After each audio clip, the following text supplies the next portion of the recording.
Olunaku olwaleero Palamenti tesobodde kumaliriza mirimu gyayo nga bwe gyabadde girambikiddwa ku lukangaga olw'ebiteesebwako. Kino kivudde ku mubaka omukyalo ow'e okulaga ng'ab'ebijambiya bwe bazzeemu mu kitundu kyabwe era nga kino kibadde kyetaagisa Minisita okutangaaza eggwanga ku nsonga eno. All starts with threats contained in written anonymous letters dropped by unknown people in the area. These warning letters, which are written in Luganda, have triggered panic in the entire community as residents still recount fresh memories of those killed in similar attacks in the Greater Masaka region between 2017 and 2018. Wabula olw'okubanga Minisita avunaanyizibwa ku by'okwerinda mu ggwanga tabaddeewo, kiwaliriza Nampala wa gavumenti Thomas Tayibwa okutegeeza ng'ensonga eno bw'agenda okugitegeezaako Minisita gwekwatako ajje atangaaze eggwanga. I'm going to relay this matter to the Minister of Security to coordinate with other agencies so that they link up with the honorables and then we ensure there's a procedure matter.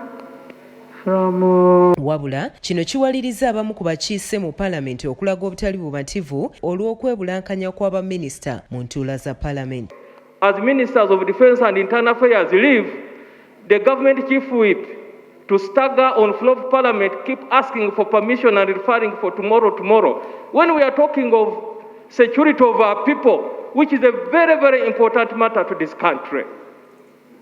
Therefore, Madam, I'm seeking a procedure matter, whether we are proceeding well. In each ministry, there is more than one minister. I am surprised there is no Minister of Defense, no Minister of Security, no Minister Internal Affairs. So how are we going to run this country? When we have a skeleton, out of 82 ministers, we have only 5.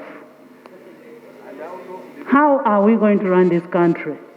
Abamu ku babaka balaze nga baminisita bano bwe babeera mu kantiini ya Palamenti ng'entuula zigenda mu maaso era ne bategeeza nga baminisita bano bwe baalabiddwako olwaleero mu Palamenti naye nga beebuzaabuza. When the ministers come to the appointments committee, they talk heaven and earth. We should not be getting answers after a member raising a matter of national importance. That I know that the clerk's office is aware of this and the ministers are informed. We should not be waiting for another week because these are matters that need urgent attention. I've seen several ministers within the precincts of Parliament. When you walk in Parliament, the ministers are not here. Right, Honourable Speaker, I think this Parliament and this House should take a strong, deliberate decision that some ministers must just attend Parliament because they are around. I've seen several ministers outside. There are some in the canteen, right, Honourable Speaker. I saw them with my naked eyes. And I'm speaking, you know, I'm NRM, you know, I'm a backbench parliamentary commissioner, and I'm not against the ministers. Let ministers attend plenary and we respond to matters of this country. Kino kiwaliriza omumyuka w'omukubiriza w'olukiiko lw'eggwanga olukulu Anita Among okwongezaayo olutuula luno okutuusa Ssabbiiti ejja. Particular issue of killings has been everywhere in the public and private media. Honorable, I don't want us to go to the substantive discussion. Certainly, I'm moving to the My issue. issue is one. I want the ministers in the House. Short of that, I am adjourning the House. Right, Honorable, that's where I'm moving. Thank you. I adjourn the House to Tuesday next week. Nampala wa gavumenti Thomas Tayibwa ategeezezza nga baminisita bwe balina emirimu egiwerako era nga kyandibanga kye kibalemesezza okuba mu lutuula lwa leero. Tegeera lwaki Sipiika abadde munyiivu kubanga oluusi tutandika Palamenti nga waliwo baminisita batini abalala nga bajja mpola naye kyaleese nnyo confusion eri bwe bagambye nti tuddemu munda ate nga tuyingizamu ababaka 10 bokka. Kati tulina baminisita 8 bw'ogamba nti bonna bajje ate nga NRM otuwadde abantu 6 tugenda kola tutya? So nze nga chief whip kyenkola nyinfominga ba ministers bonna naye nga priority tugiteeka ku abo ba minisita abali ku order paper. Wabula amaze n'akkiriza nti baminisita abamu beebuzaabuza era n'asuubiza okuloopa ensonga eno eri Ssaabaminisita wa Uganda. Kyokugamba nti baminisita abamu tebajja mu palamenti, kino kyakuyigirako.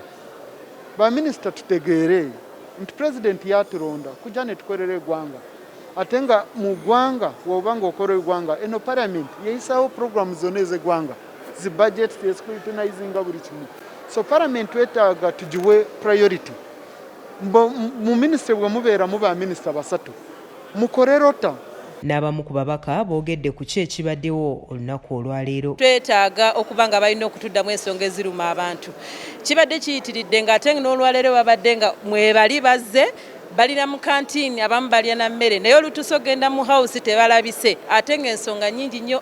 Therefore even parliament tesobola kutambula nga emitwe gitambulira ku ba ministers okutunyonyola ensonga ezimu oba endala. Kyakoze kino kibadde kigwanidde kubanga abaminisita bayitiridde akanyoomonyomo buli kaseera. Ku baminisita 82 katulabako baministas 5 bokka.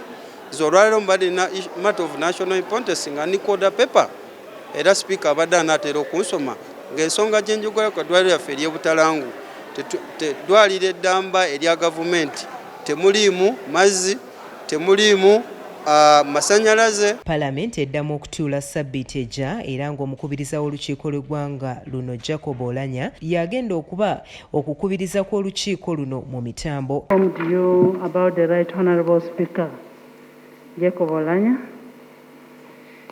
and I'd already told you that he's back in the country and ready to start working. From next week, you will be chairing the House. Guno si gwe mulundi ogusoose nga baminisita beebuzaabuza mu ntuula za palamenti era nga ne palamenti ey'omulundi ogw'ekkumi eyali ekubirizibwa omukyala Rebecca Alitwala Kadaga nayo baminisita beebuzaabuzanga nnyo nga naye kyamuwalirizaako entuula ezimu okuziyimirizanga olwa baminisita obutabaawo. Eggulire lino likusakiddwa Isa Kigongo ku lwa 44 Olwe'Ggulawo.